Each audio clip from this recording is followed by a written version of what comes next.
एक बार एक राजा ने अपने महल में गरीबों के लिए भोज तैयार कराया, लेकिन दुर्भाग्यवश खीर में एक सांप गिर गया।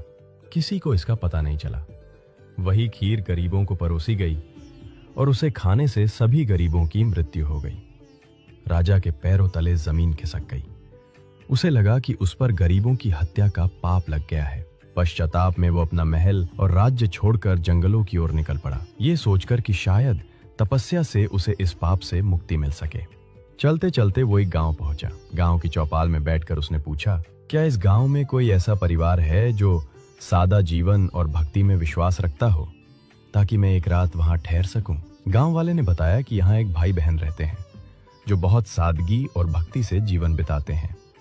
राजा उसी घर में ठहर गया।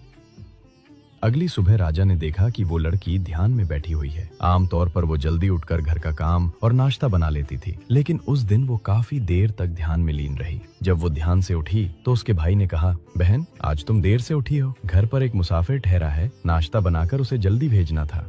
लड़की ने शांति से कहा, भैया, ऊपर धर्मराज के दरबार में एक बहुत उलझा हुआ मामला चल रहा था, उसी पर ध्यान लगा था, इसलिए देर हो गई। भाई ने पूछा, कैसा मामला? लड़की बोली, एक राजा ने गरीबों के लिए भोज बनवाया था, लेकिन दुर्भाग्यवश खीर में सांप गिर गया और वही खीर खाने से सभी गरीबों की मृत्यु हो गई। अब धर्मराज ये तय नहीं कर पा रहे कि इस पाप का दोष राजा को लगे या उस सांप को, या फिर उस नौकर को जिसने बिना जांचे खीर परोसी थी। राजा पास ही बैठा सब कुछ सुन रहा था। उसके मन में हलचल मच गई। उसने विनम्रता से पूछा, फिर धर्मराज ने क्या फैसला किया? लड़की बोली, अभी कोई फैसला नहीं हुआ है। राजा ने प्रार्थना की, क्या मैं एक रात और यहाँ ठहर सकता हूँ? भाई बहन ने अनुमति दे दी, लेकिन गांव की चौपाल में दिन भर लोग बातें करते रहे कि पता है, फला राज्य के राजा ने अपने राज्य के गरीबों को हटाने के लिए उन्हें जहरीली खीर खिलाकर मरवा दिया। बिना सच जाने लोग निंदा करते रहे। अगली सुबह लड़की फिर ध्यान में बैठी। ध्यान पूरा होते ही वो अपने काम में लग गई।